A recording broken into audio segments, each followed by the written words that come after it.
Olá, meus amigos e amigas, sejam todos muito bem-vindos a mais uma videoaula sobre os fundamentos das leis noéticas. E nesta aula, nós daremos continuidade à leitura e ao estudo dos mandamentos universais. E hoje, então, falaremos um pouco sobre as leis contra o roubo. De todas as categorias, dentre as 7 leis de Noé, a proibição contra o roubo pode ser, segundo a tradição, a mais difícil de ser observada.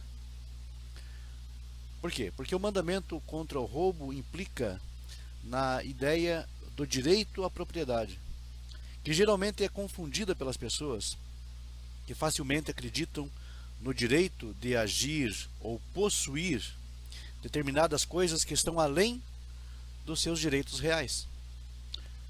A história humana e a psicologia estão em claro acordo com a declaração talmúdica de que a alma do homem possui desejo e nostalgia por incesto e roubo. Esta noção diz respeito ao desejo de possuir coisas em geral, e não ao ato específico de roubar. Só que quando esse desejo de possuir coisas passa a ser descontrolado, pode ser usado como motivação para o roubo, o que acontece com muito mais frequência do que as pessoas podem imaginar. Logo, uma das características principais de Yetzer Hará é o desejo constante de ter e possuir. Mas, ao cometer o roubo, diferente do caso de um pecado como o incesto, é apenas uma questão de ter oportunidade. E esta oportunidade surge de forma constante, pois a pessoa está em constante contato com pertences alheios, seja no trabalho, na escola, numa visita à casa de alguém ou uma propriedade de terceiros. Portanto, a oportunidade de violar este mandamento está sempre disponível, sempre possível.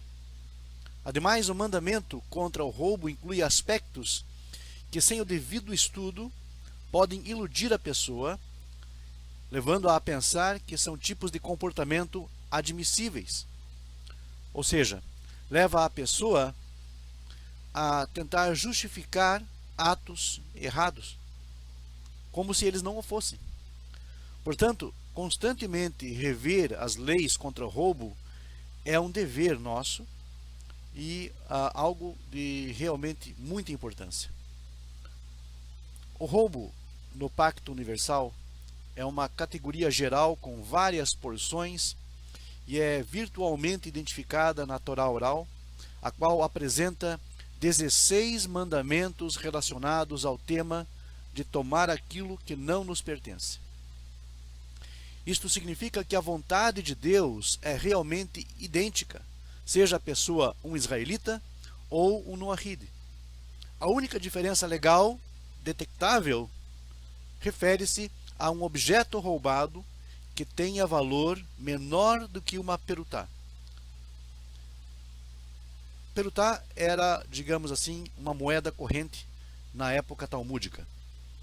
A diferença é a seguinte: se tal objeto for roubado de um judeu, este não precisa ser devolvido, enquanto que o código noahide não prevê objetos com valores menores que uma perutá, e portanto, um objeto roubado com este valor deve ser devolvido. Dentro do pacto de Noé, não é o valor, mas o ato de roubar que está em foco. No pacto do Sinai, tanto o valor como o ato de roubar estão em foco, e portanto, a legislação do Sinai pode isentar determinado ato legal se este for irrelevante para o caso. Já, porém, na legislação noahide, o valor não é importante, senão que o objeto seja devolvido. O mandamento que proíbe o roubo é aplicável, claro, a homens e mulheres de forma igual. e ambos são culpados pela violação deste mandamento da mesma forma. Portanto, a natureza consumista de ambos deve ser controlada, e não haverá distinção legal entre roubos cometidos por um ou por outro. Uma pessoa é passível de punição, seja se praticar um assalto ou um furto numa determinada casa à noite. Qualquer tipo de roubo, ainda que aquele que roubou não tivesse qualquer intenção de matar ou causar dano físico, de qualquer forma, é considerado como crime, como ofensa capital. Uma pessoa é passível de punição se roubar dinheiro ou qualquer objeto, ou mesmo, claro, sequestrando uma pessoa. E tal pessoa é culpada não importando de quem roubou. Ainda que roube de uma pessoa perversa, ou que sequestre alguém que seja um criminoso, ainda assim essa pessoa é passível de punição. Um noahid que eventualmente roube ou sequestre uma mulher, por exemplo, em tempos de guerra, é passível de punição. As condições do conflito não o isentam desta lei. É presumido legalmente que a mulher sequestrada, sob a desculpa de ser prisioneira, é casada.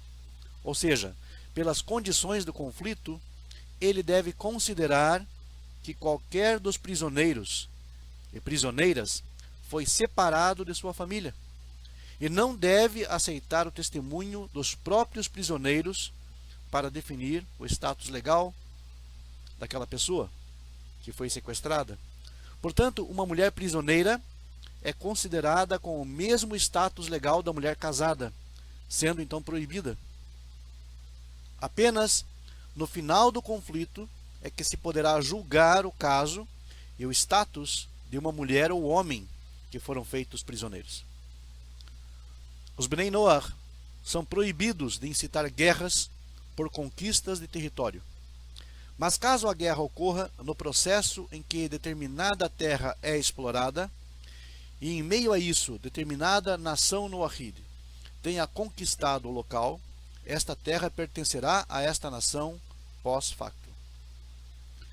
As autoridades mais recentes regem que um homem que estupre ou mesmo seduza uma mulher que não lhe seja proibida pela lei de relações ilícitas é passível de punição capital, porque ele está roubando a honra da mulher para o seu uso pessoal.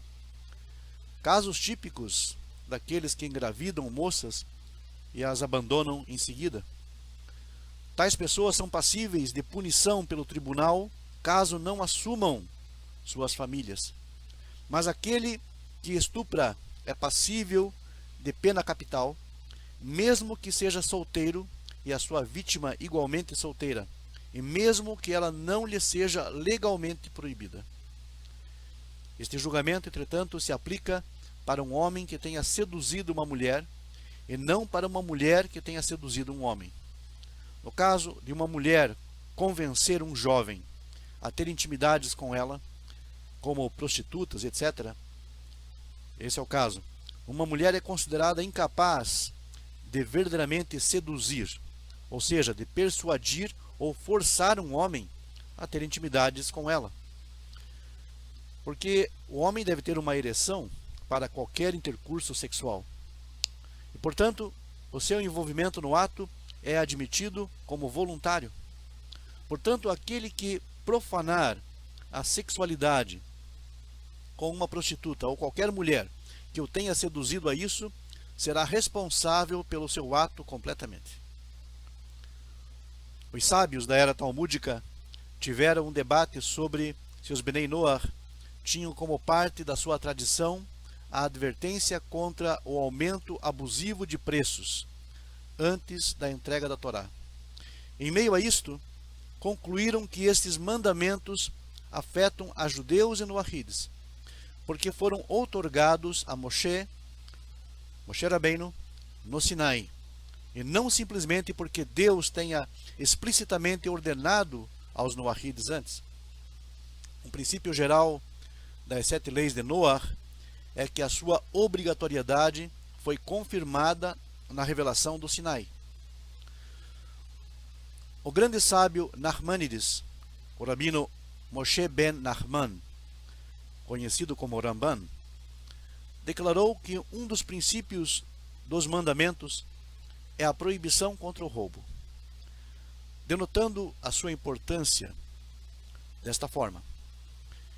Isto expressa que uma transação comercial que seja ilegal deve ser evitada, pois tal ato se assemelha a violar toda a Torá. Usura, cobrança de juros, o ato de emprestar dinheiro a juros, faz parte da mesma categoria e é proibida por ser considerada uma transação ilegal. Na categoria de aumento abusivo de preços, existe o dever contra usar falsos pesos de medidas.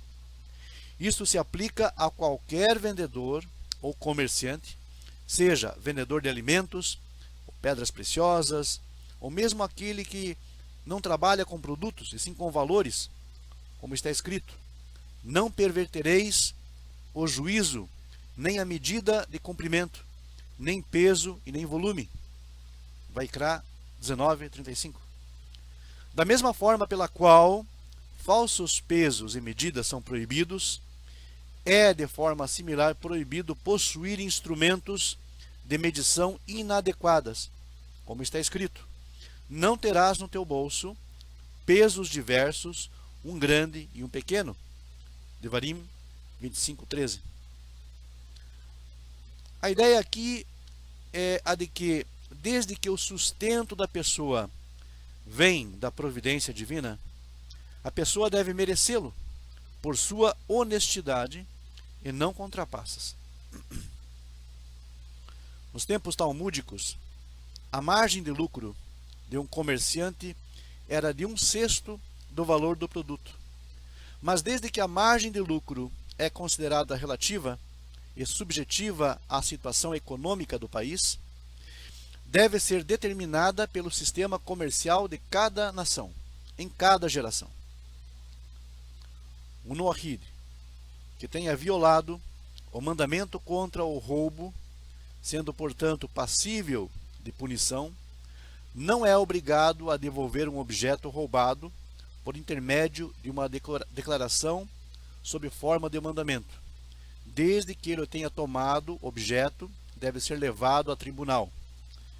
Então, esta visão está de acordo com a opinião do Rashi, o qual mantém que quando um único ato possui duas formas de punição, o mais rigoroso é aplicado e o menos rigoroso é anulado.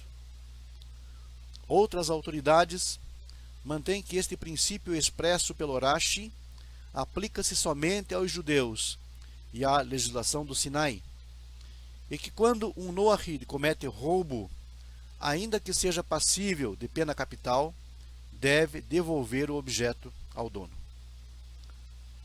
Uma pessoa pode questionar por que o roubo, que é um ato passível de pena capital, deve ainda conter o dever de devolver o objeto roubado. Poderíamos argumentar que tal objeto seria deixado para que outros se beneficiem dele indiretamente. A explicação do dever de devolver o objeto, mesmo em face da execução, é de que a intenção da lei de Deus é expiar o erro da pessoa. Aquele que comete roubo profana o nome do seu Criador e a sua própria existência. Torna-se uma ameaça para a sociedade e para o mundo, e sendo punida de acordo, ainda retém a sua porção no mundo vindouro. Então, o ato de devolver o objeto roubado é a retificação contra o semelhante. E isso contribui para a expiação do erro. O que ocorre, então, no caso da pessoa que comete um crime e não é punida pelo tribunal? Esta pessoa é punida pela divina providência. Suponhamos que 2 homens cometeram assassinato. Um deles sem premeditação e o outro matou com malícia. Não existem testemunhas para ambos os crimes. Deus trará os 2 homens por meio da divina providência. E assim, num determinado local, aquele que matou sem intenção, estará, por exemplo, dirigindo um carro e o assassino estará atravessando a rua. Sem a devida atenção, o motorista não vê o sinal e atropela o pedestre. Assim, o que Deus provocou? Que o assassino recebesse a sua pena e o outro agora seja punido pela sua negligência. O Nuahid, que fere outro Nuahid, transgride o mandamento contra o roubo e é passível de punição pelo tribunal pelo dano causado, seja físico ou psicológico. O Nuahid que fere um israelita também viola o dever de Kedushat Israel, violando a santidade do povo judeu. Uma pessoa é proibida de desejar a propriedade ou o terreno do outro, como está expresso no texto. E não cobiçarás a mulher do teu próximo, e não desejarás a casa do teu próximo, nem o seu campo, nem o seu servo, ou a sua serva, o seu boi, o seu asno, tudo que seja o que pertença ao teu próximo. Devarim 5:10. Desde que os Benei Noach são ordenados a evitarem o roubo, são igualmente responsáveis por deter o seu impulso, que é a cobiça. Cobiçar pertence à categoria de roubo, precisando apenas da ação para se tornar um roubo.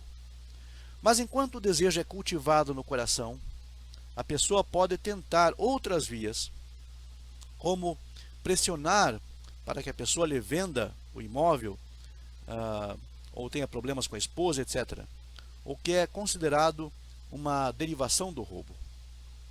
Quando a humanidade é julgada em Rosh Hashanah, no primeiro dia do calendário hebraico, no mês de Tishrei, Deus leva em consideração os atos da pessoa para determinar o seu sustento e todas as formas de oportunidades de aquisições materiais que virão pelo resto do ano.